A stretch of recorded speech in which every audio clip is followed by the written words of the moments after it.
살아계신 주님 감사합니다. 저희들이 믿음의 사람들 내용들을 함께 나누고 있습니다.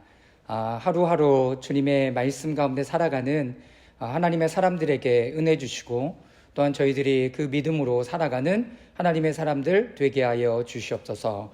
오늘 우리 가운데 함께 하실 그 하나님께 감사드리며 예수님의 이름으로 기도드리옵나이다. 아멘.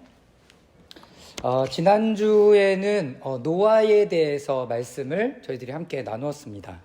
그래서 여러분들이 이 시간들을 보내면서 각 사람 한 사람들을 볼 때마다 여러분들 가운데 도전이 되는 그 믿음의 사람들에 대한 이슈, 이 사람들이 어떻게 살았구나, 이런 것들을 하나하나 가지고 있었으면 좋겠습니다.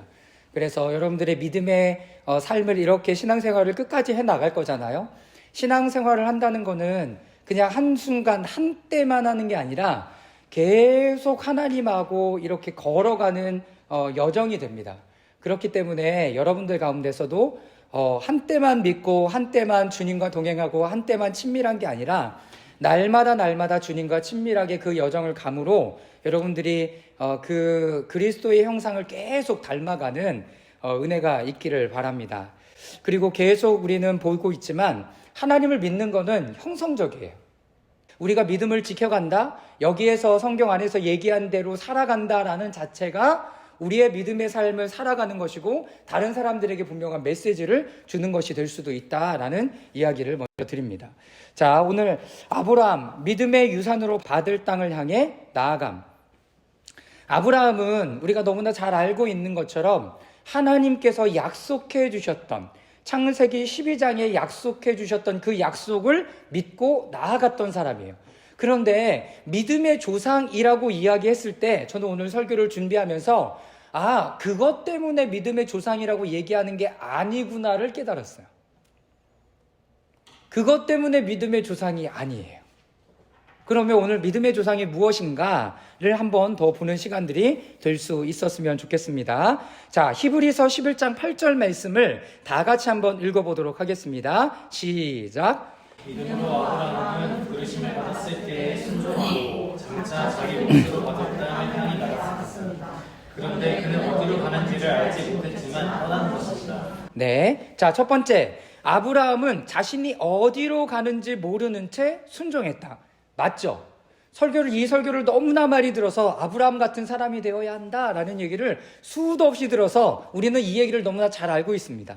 자, 그런데 여기에 뭐가 있냐면 하나님의 사람이 하나님을 신뢰하는 만큼 하나님께서는 그 사람과 함께 일하신다는 거예요. 좀 관점이 다르죠? 하나님을 믿고 순종해서 갔는지 그건 잘 모르겠지만 순종해서 그 여정을 떠났다라고 이야기합니다. 자, 그런데 사람이 하나님을 신뢰하는 만큼 하나님은 누구와? 그 사람과 함께 일한다는 거예요. 먼저 뭐가 있어야 되냐면 우리 마음에 믿음이 있어야 된다는 거죠. 하나님을 신뢰하는 믿음이 있을 때 하나님이 더 그 가운데 부어주시는 거예요. 우리는 거꾸로 생각하죠. 하나님 말씀해 주시면 제가 순종할게요. 그런데 그렇지 않다는 거죠. 성경에서 보여주는 건 우리 가운데 먼저 너가 나를 믿느냐라고 하나님께서 계속 우리들에게 물어보시고 계시고, 그리고 제자들에게도 그렇게 말씀하시죠. 자, 두 번째, 아브라함은 장막 안에서만 살았습니다. 자, 히브리서 11장 9절 말씀인데요. 함께 읽도록 하겠습니다. 믿음으로 그는, 시작. 믿음으로 그는 약속하신 땅에서 타국에 몸붙여 사는 나그네처럼 거류하였으며 같은 약속을 함께 누려받은 이삭과 야곱과 함께 장막에서 살았습니다. 자, 여기 장막에서 살았습니다 라는 곳에 동그라미 치시고 나그네처럼 거류하였으며 라고 얘기할 때는 이 사람은 나그네의 삶을 살았어요. 평생 나그네의 삶을 살았습니다. 하나님께서는 이 사람에게 너에게 이 땅을 주겠다, 하나님이 약속할 땅으로 가라라고 얘기했고 한 절도 안 돼서 가나안 땅에 갔지만 이 사람은 그 이후에도 평생을 나그네로 살았어요. 자, 그런데 여기에 뭐냐면 여기에 장막에서 함께 살았다라고 얘기했을 때는요, 그가 제단과 그리고 장막을 가지고 있었다라는 것을 뜻해요. 그것은 뭐냐면 제단은 그가 예배자였다라는 것을 이야기합니다. 예배자. 여러분들이 이사 갈 때 제일 먼저 챙기는 게 뭐예요? 그 무치, 현금. 그래서 캐리어 하나에다가 여기에 카메라, 비싼 것들 다 넣어놓고 이건 꼭 자기가 챙기라, 이런 얘기를 꼭 하죠. 이 사람이 장막에서 살았다, 그리고 하나님을 믿었다라고 얘기하는 것 안에 이 사람은 하나님 앞에 항상 예배할 준비, 이 재단이 있었고요. 왜? 어디서든지 예배해야 되니까. 두 번째는 장막은 그가 나그네였다라는 것을 이야기하는 것. 이 사람이 예배하는 사람이었다라는 거죠.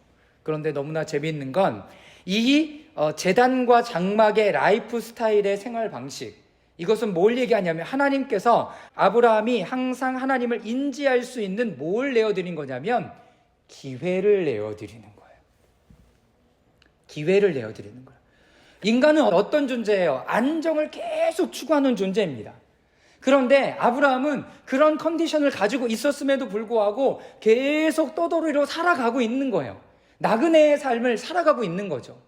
거기에는 뭐가 있냐면 나의 삶이 하나님이 나를 인도하시고 내가 하나님 앞에 집중하고 하나님을 계속 향하여 주목할 수밖에 없는 그 컨디션을 내가 어떻게 한 거예요? 이렇게 기회를 내드리는 거라고요. 이게 엄청난 거죠, 우리 가운데 있어서. 우리는 이런 마음을 가져야 할 필요가 있어요.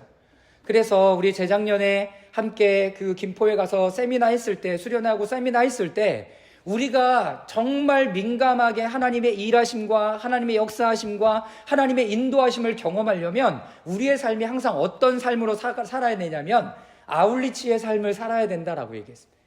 좋은 표현의 말로는 선교적인 삶을 살아야 된다라고 얘기했어요. 그게 뭘 얘기하냐면 우리가 하나님 앞에 계속 뭐 하고 있는 거예요? 주목하고 집중하고 있어야 되는 거죠. 어떤 일이 있을지 몰라. 한 발짝 걸어 나갈 때도 요즘은 구글맵이나 이런 것들을 찾아가도 길을 헷갈리기 십상이야. 그렇기 때문에 하나님을 인도하고 하나님을 의지하고 하나님의 인도함을 받는 삶들 안에 내가 어떻게 돼 있어야 돼요? 깨어 있어야 되는 삶을 살아가는 거죠. 지금 아브라함의 삶이 그랬다는 거예요. 아브라함의 삶이 나그네로 평생을 살았지만 그는 예배자였고 하나님께 내가 이거 할 수 있는 기회를 내어드린 것, 나는 기회를 얻은 것, 이런 컨디션에 우리는 계속 놓여져 있는 거죠. 여러분, 우리의 삶이 계속 그렇게 가는 거예요. 집이 있다고 안정적일까요? 먹을 것을 가지고 있다가 안정적일까요? 여러분, 그래도 배고프고 그래도 우리는 춥다면 정말 가져야 되는 건 무엇일까요? 이 고민을 해봐야 되는 거죠. 끊임없이. 자, 하나님의 임재는 그와 항상 동행했습니다. 그죠? 아브라함이 그렇게 훌륭한 사람이 아니라는 건 여러분 너무나 잘 알고 있을 거예요. 그렇죠? 아내도 누이라고 이렇게 했던 적도 있고 그런 일들이 너무나 많았어요. 그런데 믿음을 갖고 그 영적 여정을 떠났을 때는 하나님이 이 사람을 의로 여기시고 계속 하나님께서 이와 동행하는 삶들을 사신 거죠. 창세기 23장 6절 말씀 다 같이 한번 읽어보겠습니다. 내 주여, 시작. 내 주여 들으소서. 당신은 우리 가운데 있는 하나님의 세우신 지도자이시니 우리 멸시 중에서 좋은 것을 택하여 당신의 죽은 자를 택하소서. 우리 중에서 자기 멸시에 당신의 죽은 자 장사함을 행할 자가 없으리니. 네, 이게 누구 얘기예요? 사라가 죽었을 때 묻힐 장소를 찾고 있었어요. 그래서 누구에게 원했냐면 이방 사람들에게 요청했어요. 우리 아내 누일 자리를 좀 이렇게 사고 싶은데 괜찮겠냐 그랬더니 어르신 무슨 얘기입니까? 우리가 당신이 하는 거라면 뭐든지 다 내어드릴 마음이 있습니다라고 지금 얘기하고 있는 거예요. 여러분, 이 사람들은 하나님을 믿는 사람이 아니에요. 이방 사람임에도 불구하고 아브라함의 모습, 아브라함 가운데 함께 하셨던 그 하나님으로 인해서 이 사람을 자신의 지도자로 받아들인 거죠. 이미. 여러분, 얼마나 멋진 삶이에요. 얼마나 멋진 삶. 이제 돌아가셨죠. 하영조 목사님이나 오카노 목사님이나 이런 분들은 그 이전에 많은 이런 목사님들은 한국교회에 있어서 그렇게 어르신 같은 존재. 김수환 추기경 같은 분들. 뭐 어떤 종파에 다 상관없이 이 사람에게 애도하고 싶은 마음이 있는 거죠. 왜? 어른이었으니까. 여러분, 믿음의 사람에게 하나님 보기를 원하시는 부분은 바로 이런 부분이신 거죠. 여러분, 이는 그럼 어떤 삶을 살았을까요? 어떤 삶을 살았을까가 아니라 아까 나와 있던 나그네처럼 그리고 하나님의 임재와 함께 동행했던 사람이었기 때문에 사람들이 이 부분들을 인정하고 받아들인 거죠. 자기의 묘시를 내줘요. 자기 묘시를 내줄 정도로. 믿음의 사람에게 우리는 이런 도전을 받아야 할 줄 믿습니다. 자, 세 번째, 히브리서 11장 9절에는 또 다른 중요한 포인트가 하나가 있습니다. 하나님의 축복의 약속은 다음 세대에게 전달되어지는 것이고 전해지는 것입니다. 자, 다시 한번 9절 말씀 읽어보도록 하겠습니다. 믿음으로 그는, 시작. 믿음으로 그는 신상에서 타국에 묻혀 사는 나그네처럼 거류하였으며 같은 약속을 함께 물려받을 이삭과 야곱과 함께 장막에서 살았습니다. 네, 이삭과 야곱과 함께 장막에서 살았습니다. 이게 무슨 얘기를 지금 하고 있습니까? 한 집에 다 같이 산 거죠. 아브라함 시대부터 그 이후에 수세기 동안 족장들은 선조들로부터 축복의 약속을 유업으로 배워왔습니다. 이것을 배워왔죠. 자, 그리고 아브라함은 누구를 축복해요? 이삭을 축복해요. 그리고 이삭은 누구를? 야곱을 축복해요. 그런 다음에 야곱은 창세기 49장에 야곱의 12아들들을 다 축복해요. 이게 야곱의 축복이죠. 자, 그런데 야곱이 이 사람의 12명의 이 됨됨이나 이런 것들을 너무나 잘 알고 있었어요. 그래서 그 한 사람 한 사람에게 맞는 그 예언의 말씀과 축복을 정확하게 전해줍니다. 정확하게 전해줘요. 여러분, 저도 대형교회에서 이렇게 리더십으로 섬겨봤어요. 한 부서의 리더십으로 섬겨봤죠.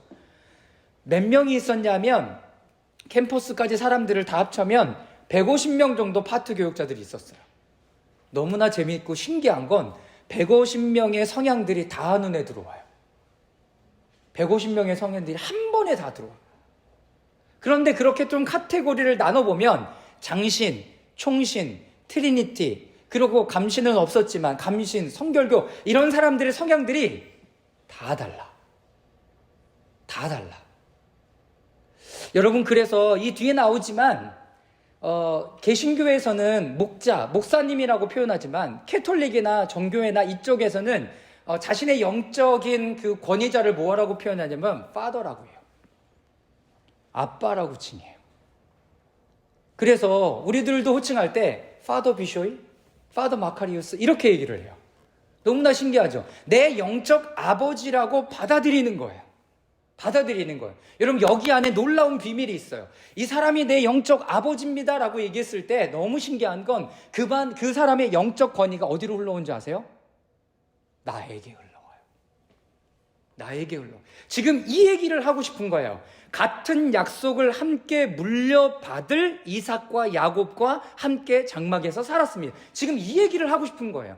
하나님의 영적인 축복이 어디로 흘러 아버지를 통해서 자녀를 통해서 계속 이것이 흘러온다라고 얘기를 해요. 그렇기 때문에 우리는 부모를 통해서 안 좋은 것들도 흘러온다는 것을 알아야 돼요. 그런데 하나님이 궁극적으로 더 흘려보내시기를 원하시는 거 뭔지 아세요? 영적인 하나님의 축복을 더 흘려보내시기를 원해요. 그러니까 여러분들이 영적인 아버지가 누군지 알아야 돼요. 저도 마찬가지로 제 영적인 아버지를 이런 관점으로 따져보면 하용조 목사님, 하스테만 선교사님, 하신주 선교사님 이런 분들이 저의 영적인 아버지요 어머니요. 그리고 그 이전에는 성결교에서 저를 양육해 주셨던 그 목사님이 계시죠. 그 정도? 지금은 또 그 영적인 시대를 걸어가면서 제가 영향을 받고 있는 그분을 내 영적 아버지로 모시고 살아갈 수도 있어요. 여러분, 이분이 계셔야 돼요. 여러분들에게도. 그래야 그 영적인 영향력들이 계속 흘러와요. 자, 여기에서는 이 아브라함은 누구에게? 이삭에게, 그쵸? 야곱에게 이것을 전대. 3대가 같이 살았네.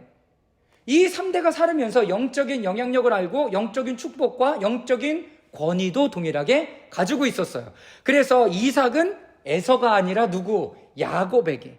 야곱은 대부분의 영적인 권위를 누구에게 줬어요? 누구에게 줬어요? 큰아들?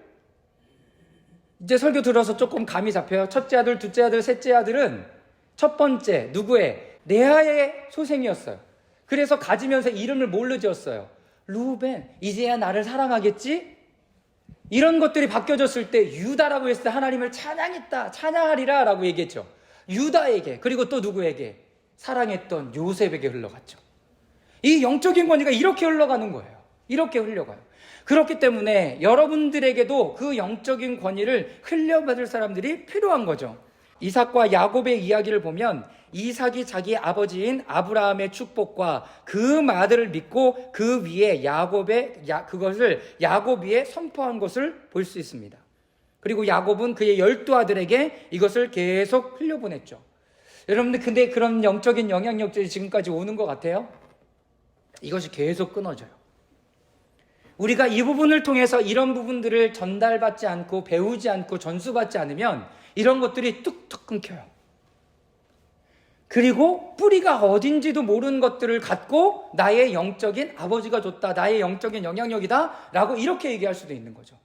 사랑하는 여러분, 지금 우리가 이렇게 배우면서 우리의 영적인 권위야 이것들은 어디로? 아브라함에서부터 흘러온다라는 것을 믿고 받아들일 때 이 사람이 뭐가 믿음의 조상이 되는 거예요. 이럴 때 믿음의 조상이 되는 거예요. 믿음의 조상.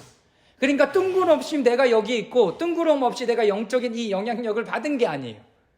저도 아까 얘기했던 그런 분들을 통해서 배웠고 함께 시간을 보냈고 예배했기 때문에 저도 예배하는 어느 순간에 그분들이 하셨던 것들이 고스란히 저에게 묻어와요. 이거는 제가 가지고 계속 어떻게 해야 되는 거야? 충만하게 하고 그 다음 세대까지 흘려보내야 되는 영역이 돼요.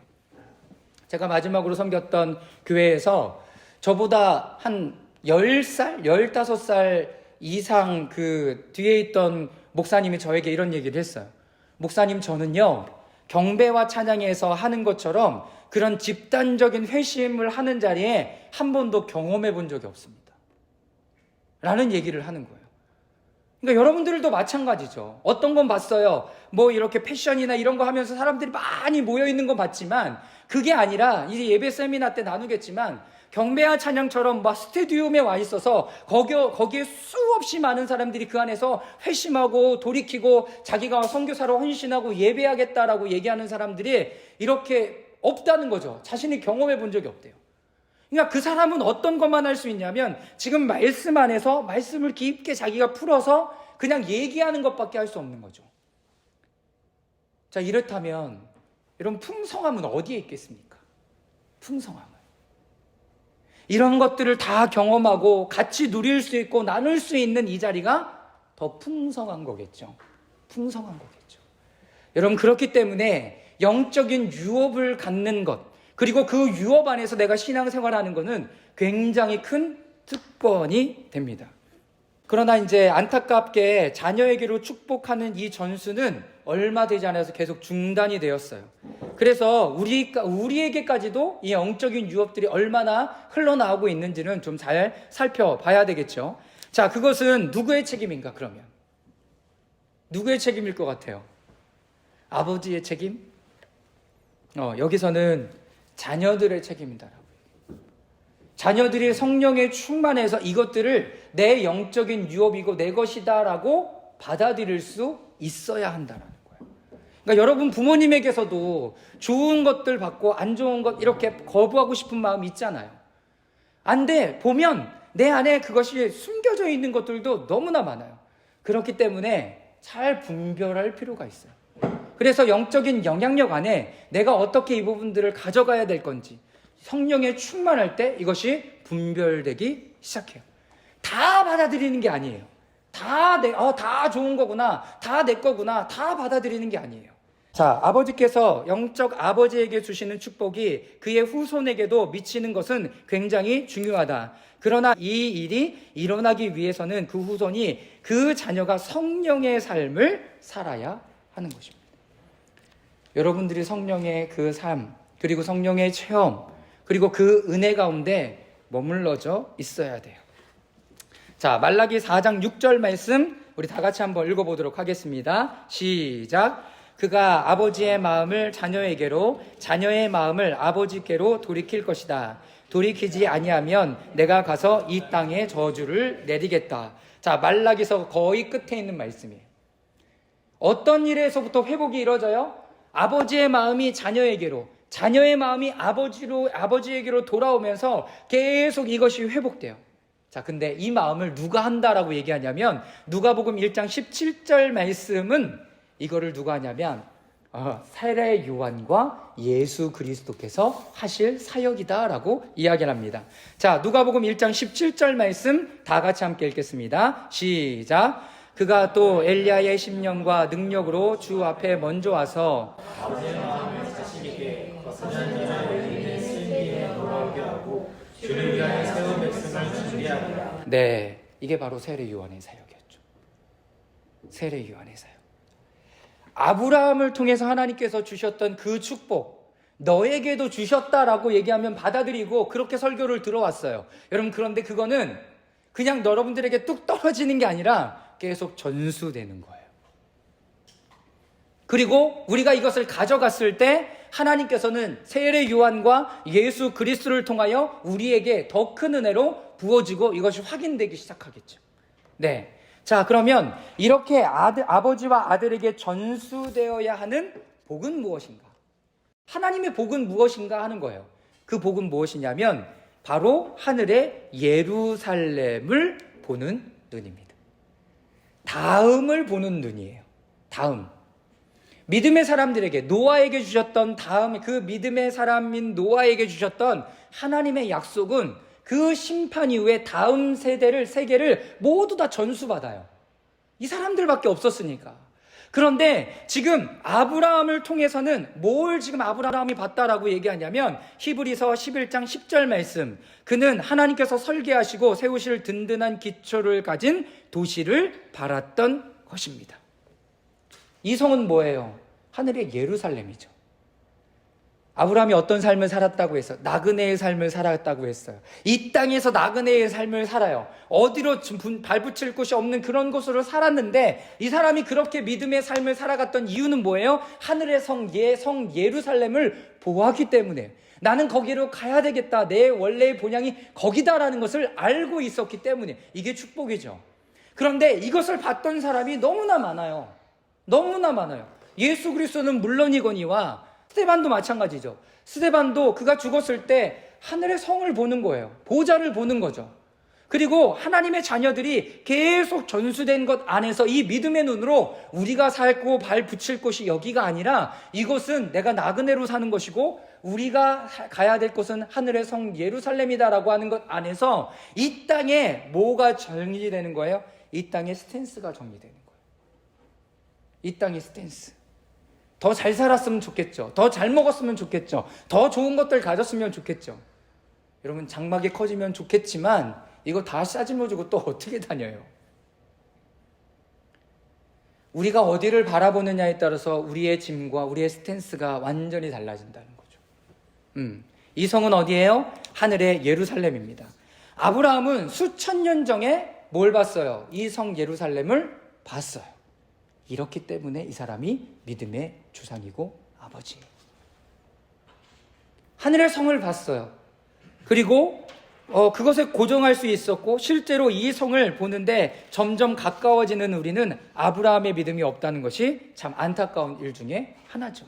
왜? 계속 땅에 집중하게 하는 것들이 너무나 많으니까.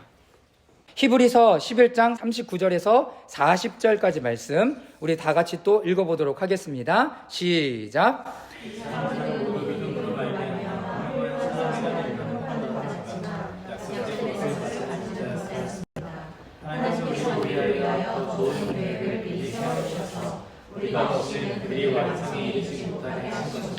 네, 참 그런 이 사람들은 그럼 뭐라고 얘기해요?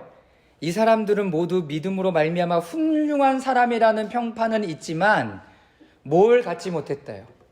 예루살렘 성을 갖지 못했다. 하늘의 성, 이것을 실질적으로 자신의 어떠함 가운데 누리지는 못했던 사람이에요. 그래서 이 사람들이 불행한 사람인가? 아니에요. 성경은 뭐라고 얘기합니까? 하나님께서 우리를 위하여 더 좋은 계획을 미리 세워두셔서 우리가 없이는 그들이 완성에 이르지 못하게 하신 것입니다. 이게 무슨 얘기예요? 그 사람들의 믿음의 유업들이 계속 우리까지 전달돼요. 그런데 이 전달되는 과정이 하나님의 경륜 가운데 여러분들을 통해서 어떻게 된다? 완성되는 거예요.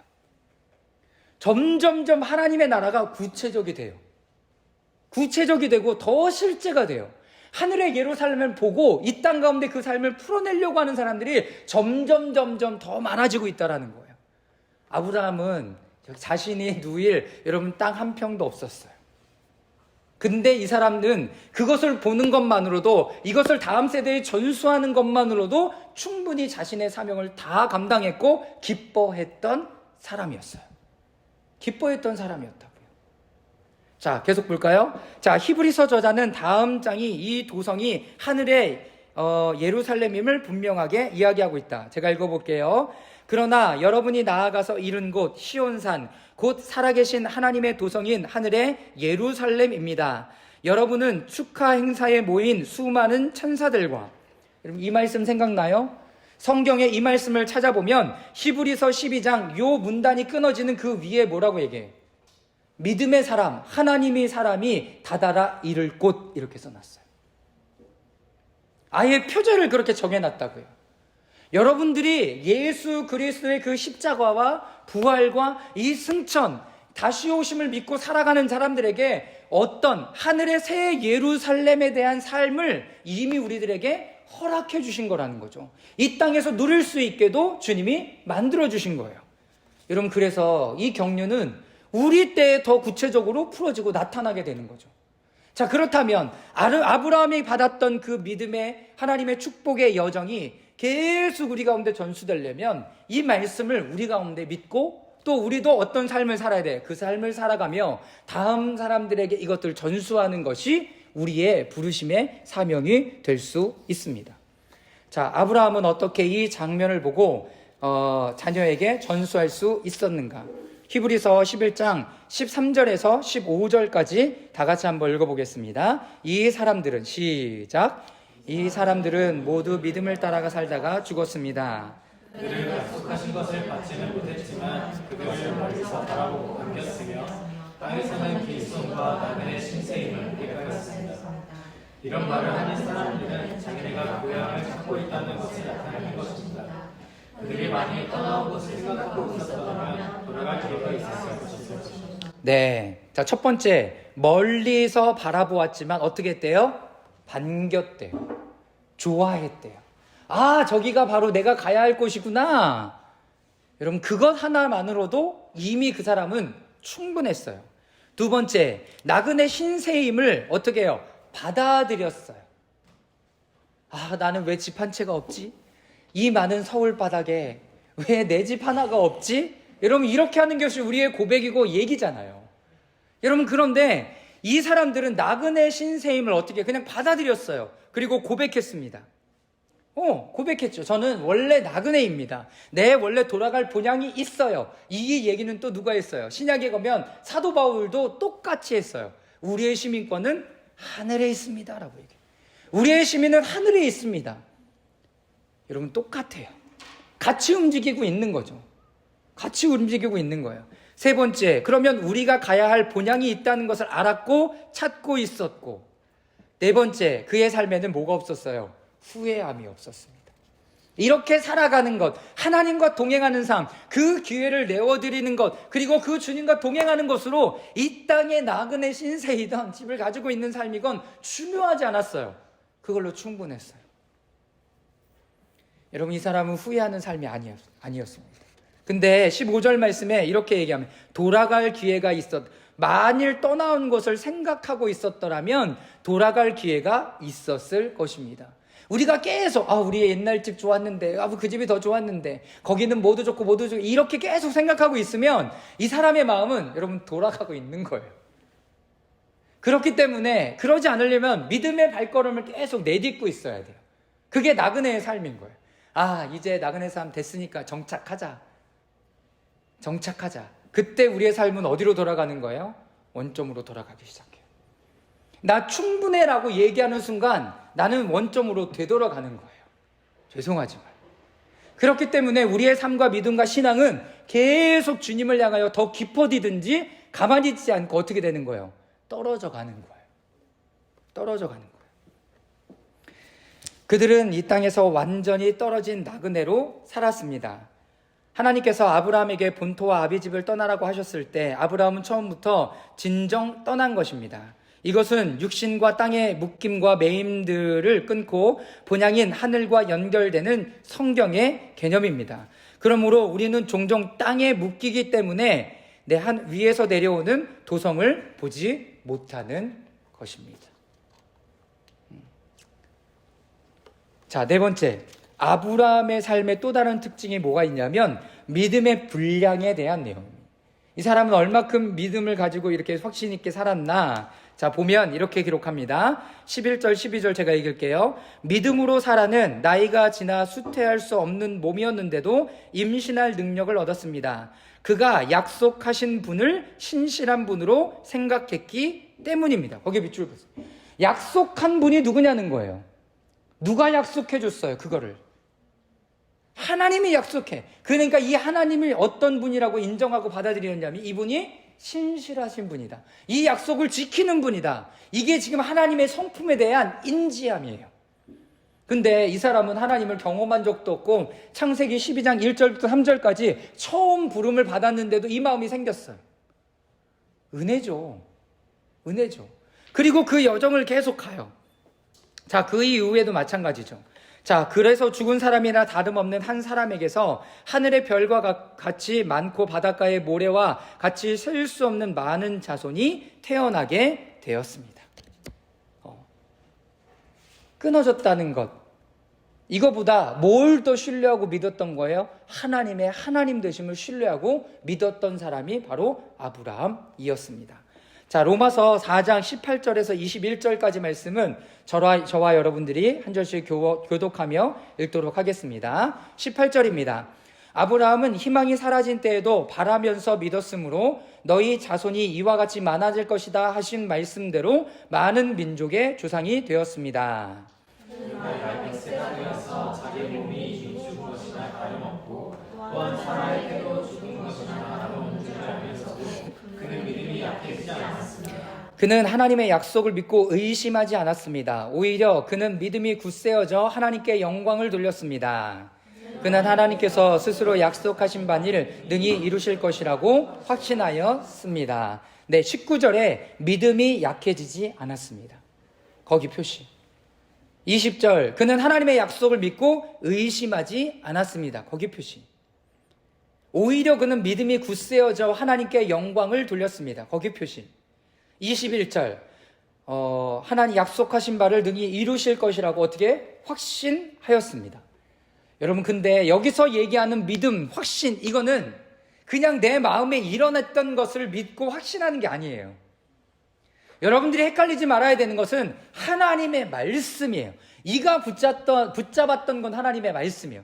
나 하나님 믿어요. 그러니까 내 삶에 이렇게 해줄 거라고 믿어요. 여러분, 이거는 아니에요. 뭐가 아니에요? 그거는 내가 생각한 거죠. 내가 생각한 거. 그래서 믿음을 그냥 내가 생각한 대로 믿으면 다 이루어진다라고 생각하는 거는 여러분 성경에서 말하는 믿음이 아니에요. 믿음의 사람들이 가지고 있었던 믿음은 철저히 어디에 근거해요? 하나님에게 근거해요. 하나님께서 말씀하셨는가가 너무나 중요했던 거죠.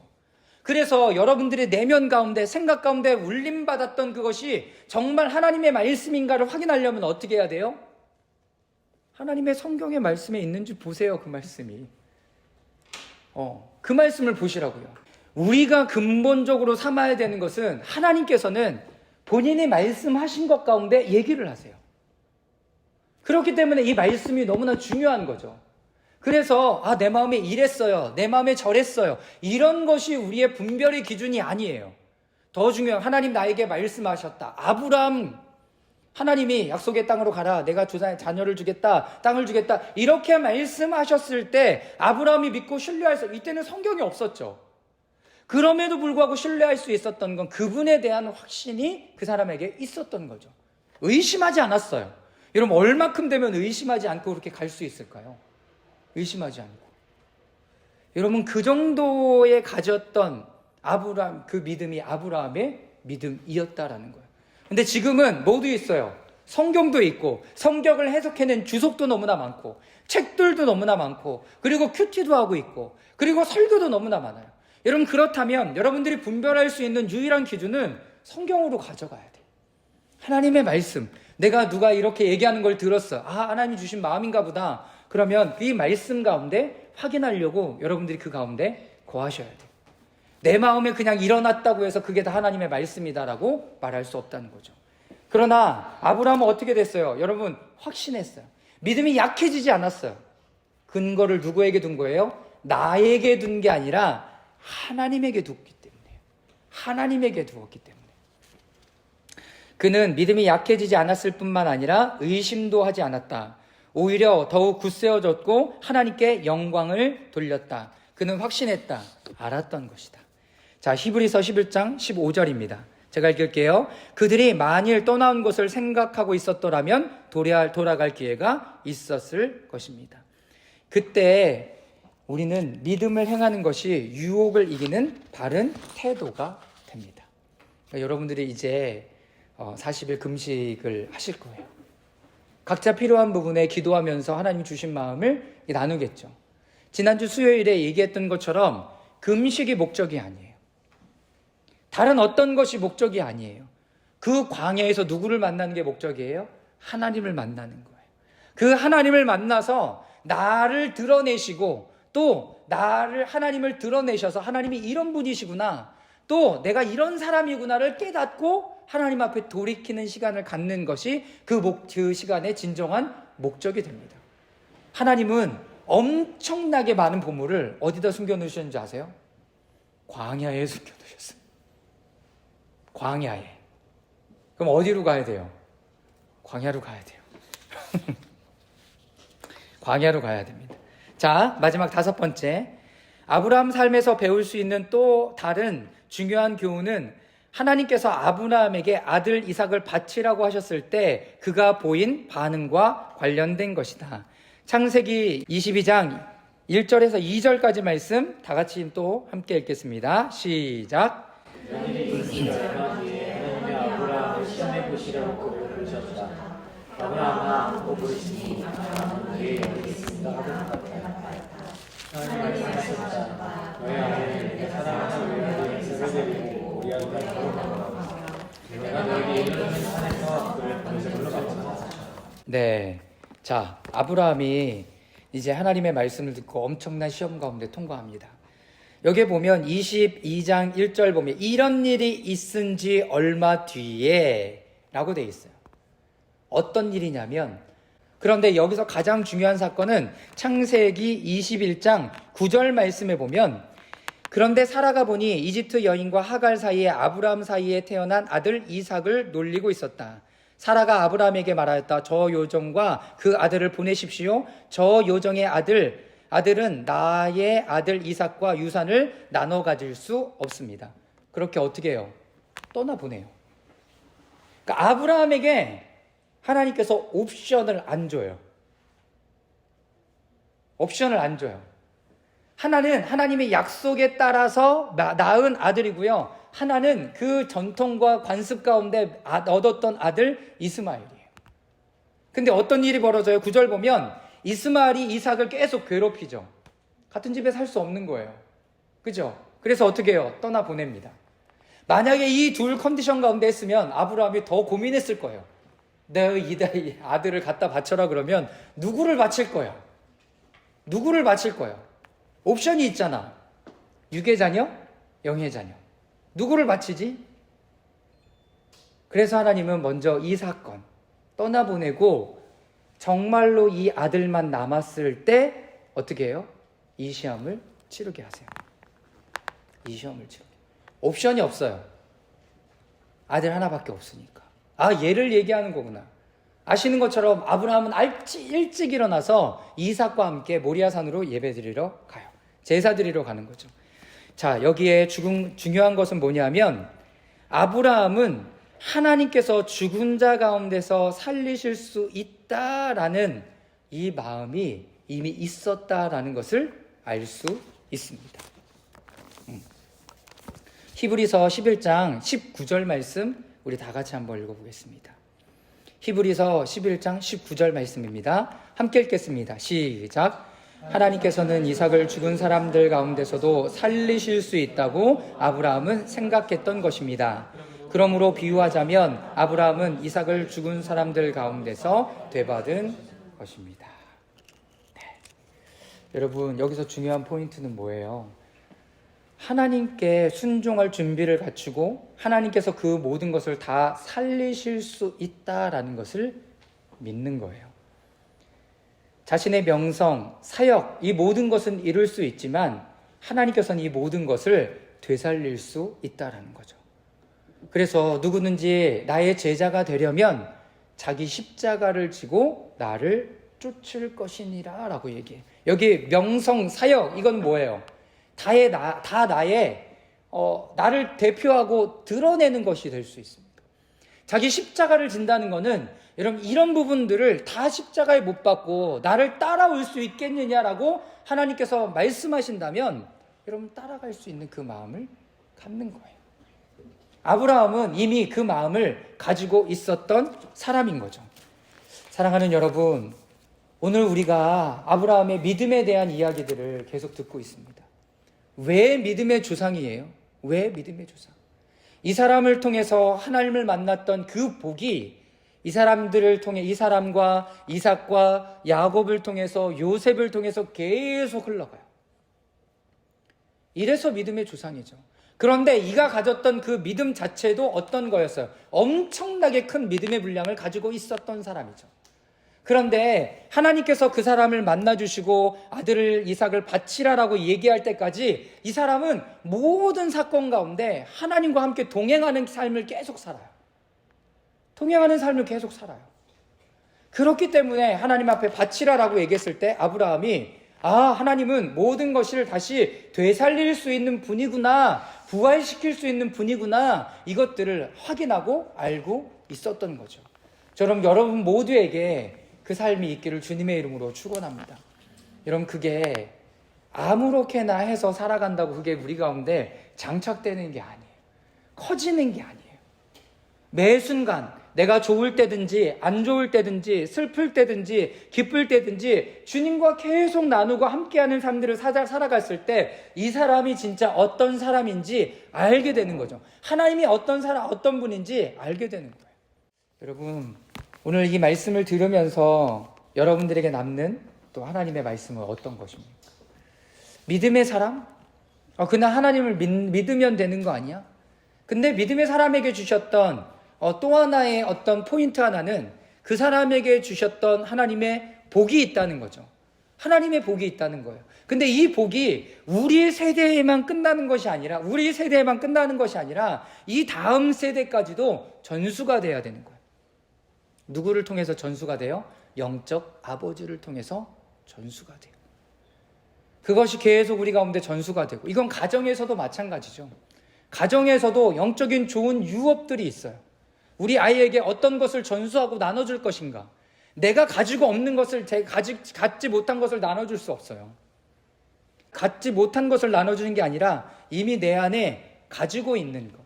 그리고 예수 그리스도를 믿음으로 말미암아 내 안에 새롭게 이 아브라함에서부터 연결되어서 세워진 그 믿음의 언약들과 유업들이 내 안에 새겨지고 그것이 다음 세대로 또 전달되는 거예요.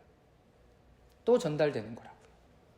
그러니까 여러분들의 가정에서 또 여러분들이 함께하는 그 삶 안에서 계속 그 믿음의 유업을 갖고 살아가는 것은 그 믿음의 사람들이 가지고 있는 영적인 특권이 될 수 있습니다. 우리 잠시 침묵 가운데 잠깐 기도하는 시간 갖도록 하겠습니다. 오늘 이 시간들을 또 하나님 앞에 드리면서 아브라함을 통해서 우리에게 주셨던 그 하나님의 무엇인가? 하나님을 믿는 믿음은 땅이 아니라 하나님의 것들을 바라봄, 그리고 그것은 이 땅에서 어떻게 살아가야 하는지를 알려주는 것이 되었습니다. 아브라함은 그 어마어마한 그 영적인 유산, 하늘의 예루살렘을 바라보는 그 영적인 유산들을 자녀들에게 전수하기 시작합니다. 육신의 자녀가 아닌 어떤 자녀에게 전수해요? 영의 자녀들에게 그것을 전수합니다. 우리가 이 시간 기도할 때 하나님, 나에게 허락해 주었던 그 영적인 유산들, 그리고 내가 경험했던 그 영적인 유산들, 또 우리에게 허락해 주셨던 그 영적인 유산들을 우리의 마음에 깊이 새기는 저희들 되게 하여 주시옵소서. 그리고 우리에게 그것들대로 살아갈 수 있는, 그 믿음으로 살아갈 수 있는 힘을 주셔서 다음 세대까지 전수할 수 있는 그 은혜를 허락하여 주시옵소서.